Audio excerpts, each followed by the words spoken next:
What if I were to tell you that you suddenly have guests over, you need to be hospitable to them, but you only have half the amount of tea leaves required? What would you do in such a scenario? Well, that's exactly what we explore in our paper titled Cutting the Immunity Overload. Hi, my name is Shafali, Hi everyone, I'm Aneesha. and we both will take you to how we added method to this madness in the times of immunity overload. When COVID hit India in March 2020, the country was filled with fear and uncertainty, and we were to fight an invisible enemy. And with no control on what's happening on the outside, people look for ways to take control of what they really could. Health, hygiene, and immunity took center stage. Overnight, immunity became a universally known word. People resorted to a spray and pray approach. Age old remedies, new age concoctions, recipes on TikTok, supplements, HFDs, you name it. And while we had a portfolio in place which was rooted in traditional wisdom, Ayurveda, and natural ingredients, we had to ensure we activate our portfolio effectively. But there were really two things that we were facing. In the external environment, there were a slew of launches around immunity, everything from mattresses to paints claiming the benefit. And internally, we faced the harsh reality of massive budget cuts across the board. With lesser investments, we needed to ensure that we effectively create mental and physical reach with the right audiences. And this is how we went about it. In the first phase, we did a comprehensive consumer attitude and behavior analysis by pivoting to countrywide virtual consumer connects using search data as well as social listening. Next, we consolidated our findings. What we found was that immunity adoption behavior manifested stronger in some states as compared to the others. This was the key insight that led us to look at de-averaging India in terms of the need of immunity. We knew that we needed to do this fast, and therefore we assessed over 30 readily available measures to predict the potential of these states, including measures like census data across population, age, gender, lifestyle, growth of categories related to health, nutrition, hygiene, as well as Google search data on coronavirus immunity, etc. And finally, we shortlisted the key measures. We checked the variables for multicollinearity and removed those which showed high interdependence and having a correlation coefficient greater than 0.6. We discovered that there were three factors which could predict consumer behavior when it came to adoption of immunity products. First, the consumer potential to adopt science-based health and nutrition products. Second, the actual impact of the virus. Greater the impact, greater the need for immunity.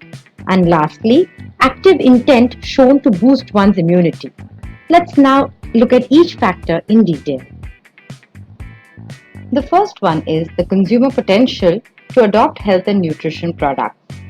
Given the nature of health and nutrition market, adoption of science-based immunity products requires a more evolved consumer. To quantify that, we took the literacy rate and per capita income. Our logic, education, and higher income levels entailed more evolved consumers. And these are how the markets mapped out in terms of that potential. Secondly, we looked at the actual impact of the COVID virus. Higher the impact of the virus, higher the need for that market. Hence, we sought to quantify the differences in impact across geographies with the below variables. Width of impact, the actual number of confirmed cases in that state. The depth of impact, the number of districts affected in that state. And the ability to combat the infection. Here we looked at the doubling rate of infection. Faster the speed of the doubling of the virus, more the need for immunity solution. Combining these gave us a lens to understand the states that were most impacted by COVID. And lastly, we sought to reach the consumer that was actually intent on boosting their own immunity. Here we used a mix of social media and search metrics.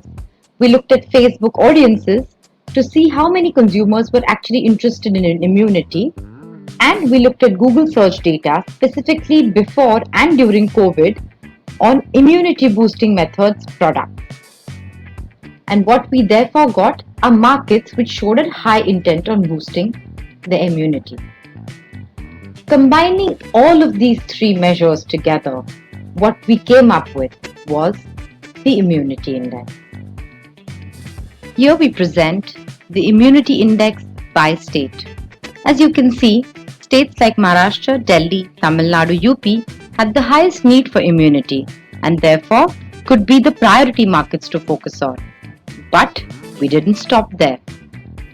We then had to leverage this for our brand. So we overlaid the immunity index and the brand strength. In priority markets that were high on both the immunity index and had a strong brand foothold, we needed to leverage by strengthening the reason to believe and gain competitively.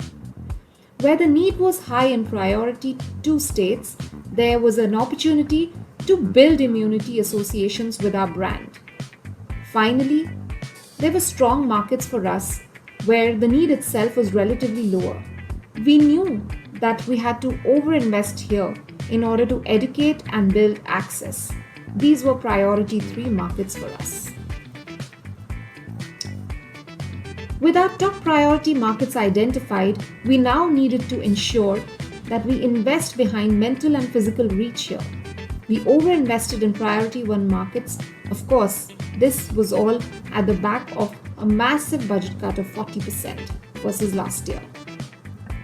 Well, the impact? Unprecedented growth.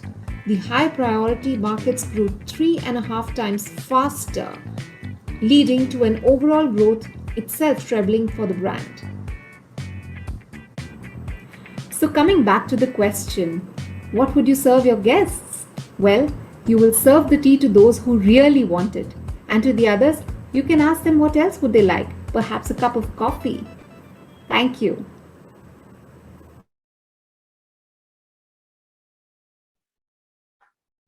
Thank you, Mondelez and Unilever team. That was a very good case study of using the data that's available along with some of the primary data. I love the thing about serving tea who really wants it. I have before I go into the questions that's there, I have one question from my end.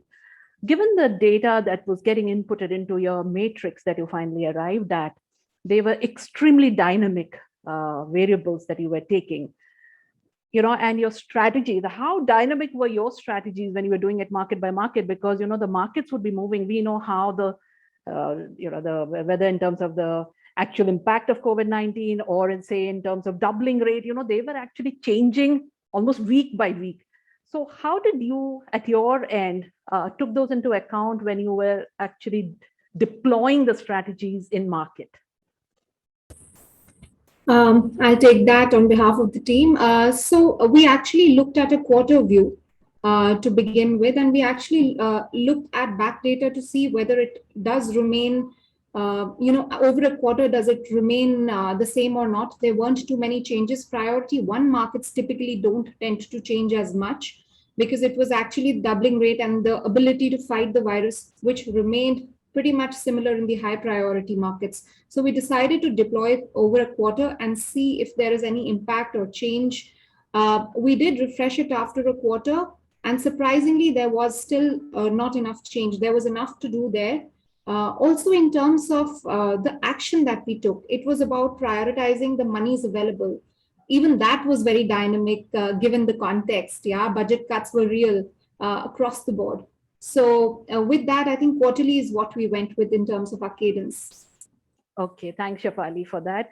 There's a question from the audience in terms of, how did the index actually correlate with the active caseload and the new COVID case trends?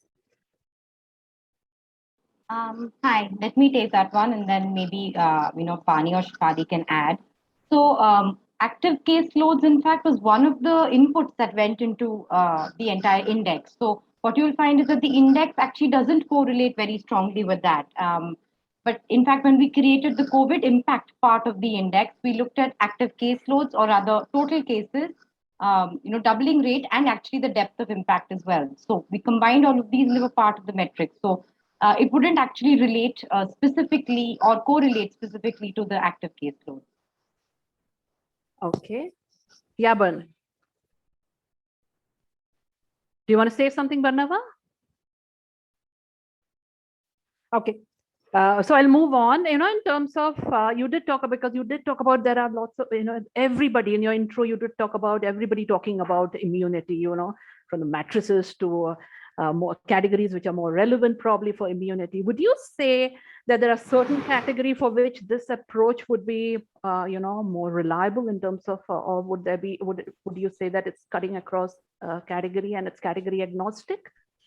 See, I would definitely say immunity as a proposition would apply more to few categories, which are far more relevant than to the others. Uh, I mean, I'm not going to talk about which category does it apply to most, but the category we were in certainly plays centrally on immunity, and even before COVID was positioned on immunity. Therefore, it had a right to play when it came to the entire environment being so ripe for it.